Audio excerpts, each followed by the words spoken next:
Stories, not stuff. Why experiences matter more than possessions for your bucket list. Join the Bucketlist Accountant himself, David Patterson, as we explore the powerful concept of prioritising experiences over material possessions.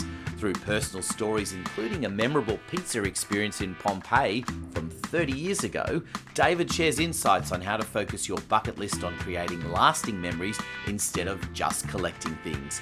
Understand the balance between necessary possessions and life-enriching experiences that truly matter in the long run. I'm your co-host Anthony Pearl. Let's get into making your bucket list happen. David, I wanted to touch on a subject that I know is dear to you in this idea of being comfortable in the uncomfortable. And maybe we start off by telling, your recent story of how you found yourself in a situation where being uncomfortable was a bit of a realization. Yeah, and I think, this has come up a couple of times, and just recently I've had an uncle pass away, and he was 92, so he'd had a good life and everything else, but I think it still hits home to you the importance of chasing what you want to chase. And just to digress from that a little bit, I also put up a post recently on LinkedIn about sort of just cruising through life. And you get these moments in your life where you realize you're cruising because of an impact that's come across and realize that you could be doing better, or not better, you could be doing more with your life. And it's just an interesting concept that it takes these moments, these sort of high impact moments, for you to sit down and assess what you're doing and how you're going about things and what you're trying to achieve. And it really takes a little moment. You kind of take a step back and you're looking at what you're doing and how you're going about things. But the other interesting part of this is how quickly we then fall back into the routine of what we do on a day-to-day life, because we slip, like you said, back into our comfortable lifestyle. And I think the only real way I'm going to use the term full life, the only real way I think to live a full life is to step out of that comfortable zone and expand what you're doing. So become a little uncomfortable, get comfortable in that uncomfortableness so that you can move forward into the areas that you really desire to move into. It's an interesting thing in a business sense, and you're dealing with businesses all the time, is that can a business afford to be sitting just comfortably and flowing along and saying, yep, we're making X amount a year, I'm happy with that, and there's no uncomfortable, that it's just consistent? Is that a reality that businesses, because business moves so quickly these days, there aren't many businesses where there aren't so many external factors that you can actually just rely on being cruisy, but being afraid of being uncomfortable is a difficult thing to come to terms with. But is there a level that it's necessary, that you should really be planning for being a little bit uncomfortable in order to even keep the business going steady? Yeah, that's a very good question. I think you can certainly, you can run a business and your business can go okay, and you can constantly stay in that comfortable. I think you could have a whole career where you've been okay and you haven't had to become uncomfortable. But I think for me that the part of that is that you've just been okay. You haven't been great, you've just been okay. And I think there's a couple of from my perspective, the not having a full understanding of the things that you want to do in life, but to really kind of dream big on some of those things that you want to do. If you haven't got that, then that's when maintaining comfortable is okay, but you miss out on so much. And I think that the people that go through their life okay, I honestly think they're the ones that get to the end of their life with regrets. If you don't challenge yourself throughout the life, you will have the regrets at the end. Because even if you become uncomfortable and don't achieve what you were trying to achieve, at least you tried to do it. So you can then look back and say, I didn't get to climb Mount Everest, but I got to do something else, which was equivalent. Or I didn't get to climb Mount Everest, but I did everything I possibly could to do it. I left no stone unturned. I did the training. I did all that stuff, but I just didn't get there. But at least I tried.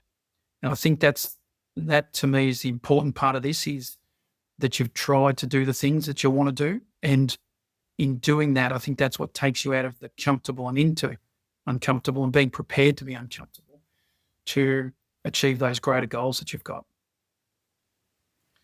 I think it gets back down to, in business, planning for that in terms of financially, right? Because the tendency is to keep things conservative and always having stuff for the rainy day that maybe never comes and hopefully never comes. But by the same token, there are opportunities to push yourself.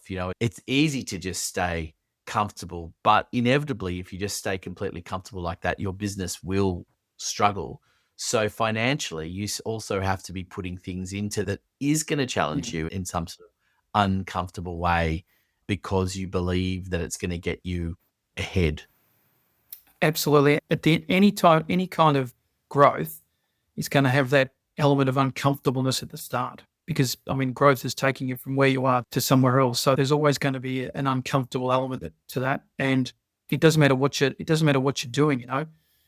As a kid, I remember he's 24 now, but one of my kids, when he was 10, first tried out for a squad team here for basketball.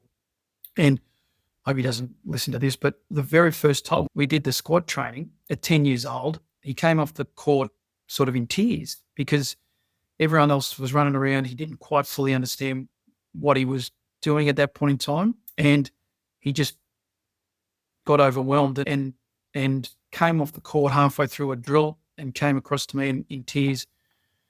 And, he was, in that moment, he was extremely uncomfortable. But to his credit, we settled him down in that situation, put him back out on the court. And, over a period of time, he got a lot more comfortable with it, and he got picked in the team. So for him, the getting picked in the team, if you asked him now, and he still remembers the 10-year-old, it was well worth it. And he was happy that we kind of not pushed him, but talked him into getting back onto the court and not giving up. So for me, I think that's a important lesson in seeing your 10-year-old son work his way through that and achieve what he was trying to get to.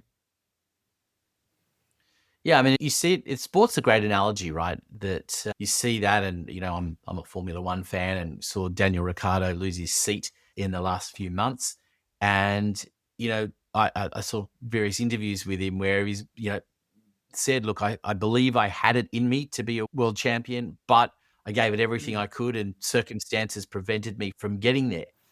And as you say, it's giving every shot to being there, and recognizing that you're going to fail along the way as well, isn't it? And business is a great example of that. That you might try something, you think, okay, I'm going to do some advertising, and even within advertising, they often get you to do an A and B sample, and so one is going to fail, one's going to succeed better than the other.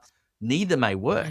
But you've got to give these things a shot sometimes. So it's being a little bit uncomfortable and recognizing that you're putting yourself out there, but you have to budget for that uncomfortability.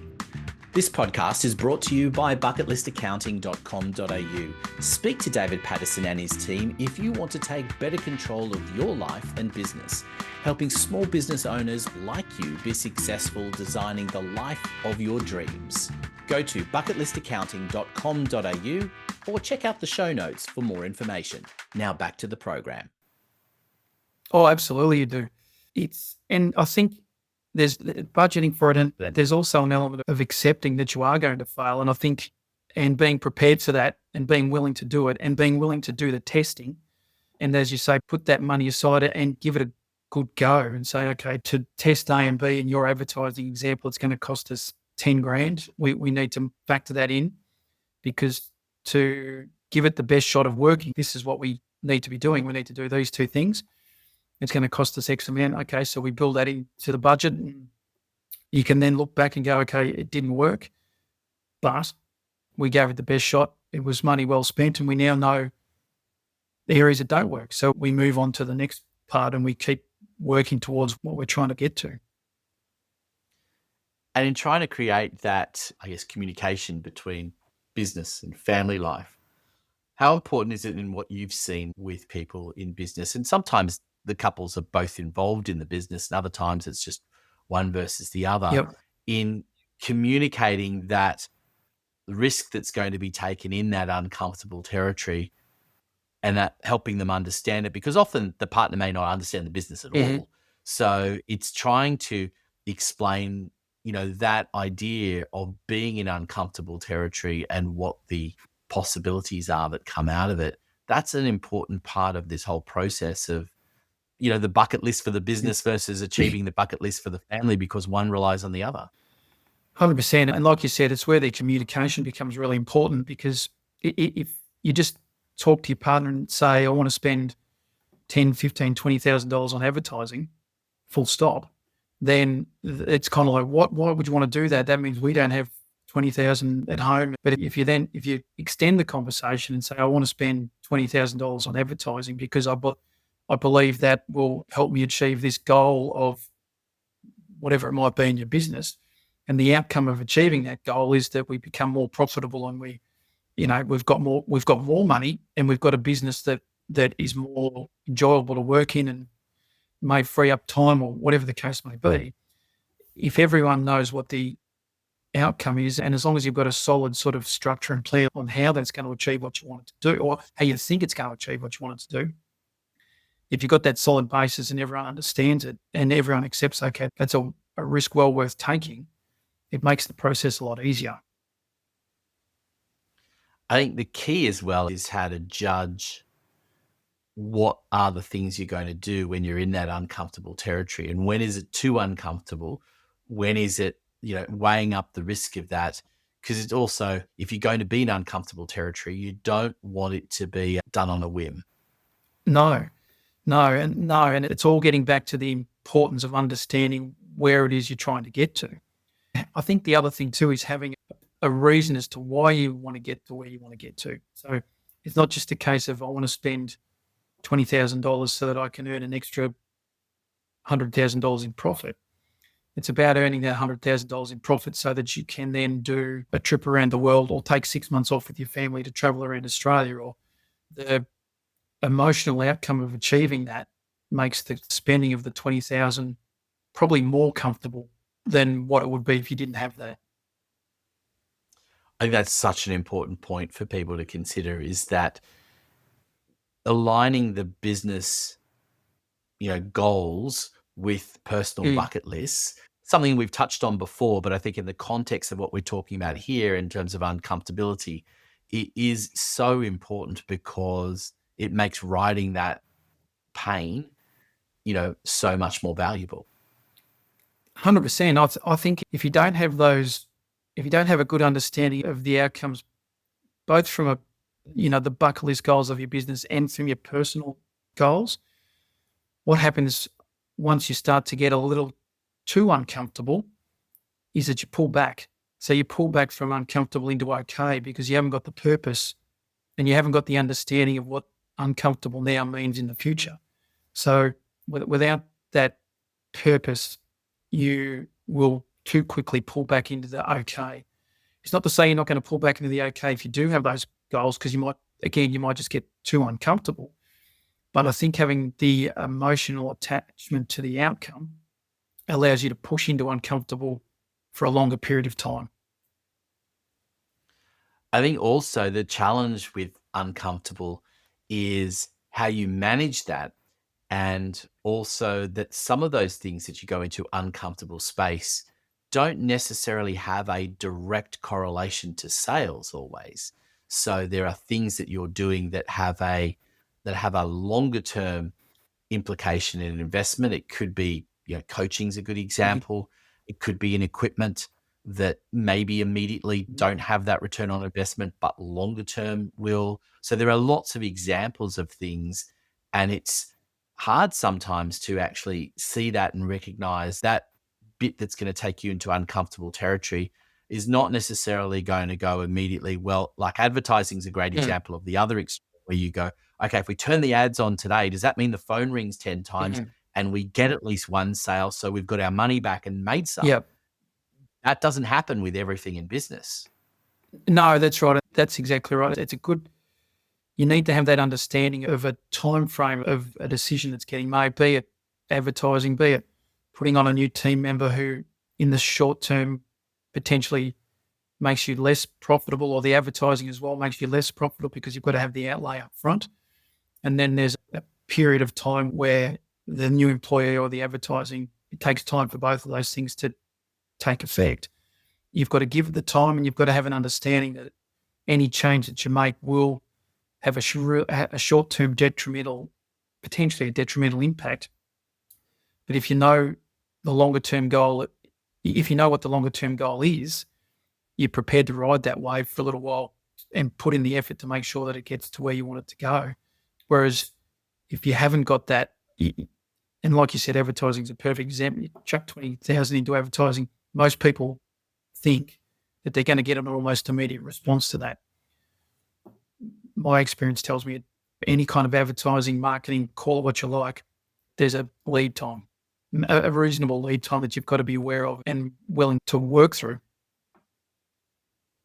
Absolutely. And I think that it's worthwhile understanding a point that you made in there in around team is a great example as well, in that you can easily get into uncomfortable territory in hiring a team member because you can't really wait until you're at you shouldn't wait. Most business coaches will tell you, don't wait till you're at 120% of capacity before you hire the team member. You Yeah. should be hiring it at 80 when you're at 80% Yeah. capacity. So if that's the case, you're going to be in uncomfortable territory for a period of time until you get past Mm. that. And that's a great example of trying to reconcile uncomfortable and being comfortable in the uncomfortable. Yeah, and I think as long as you're making, like I think you touched on earlier, as long as you're not making these decisions just on a whim and come to work on a Monday and say, right, I need to employ someone now, let's find someone, or I need to do advertising now, let's do it. As long as you've sort of sat down and worked through the process and going, okay, we're here, we don't, in our current situation, we don't need a new employee, but if we do these other things, we're going to get there very quickly where we do. So let's get them in now, get them trained up, go through that period of time so that when we do need them, we've got them and they're ready to go and they're sort of as good as they can be for us at that point in time. How do you actually sit down with people and work out what's the planning process like for being uncomfortable? Is it something where you have to sit down and go, well, we have to create a subsection of the budget here or an allowance for it, or we have to review it a certain amount of times a year? Because how do you plan for being in that space? Because it's not always straightforward. No, it's not. I mean, the process that I would use is firstly is getting an understanding of exactly what it is that the business wants to achieve, both from a business and from a personal perspective. So it's about getting an understanding of what it is that they want to do over the next 2, 3, 4 years. Having that information, you can then have a look at the business and analyze the business and say, okay, the business in its current format, is it doing well enough that it will allow all these outcomes to be achieved? And if the answer is no, which in most cases it's not going to be, then we start to look at what needs to change within the business so that we can start to achieve those outcomes. And that's when you start to look at it and go, okay, we need one new team member. We need to expand our marketing reach. We need to, whatever the things are, and those things are going to cost us money.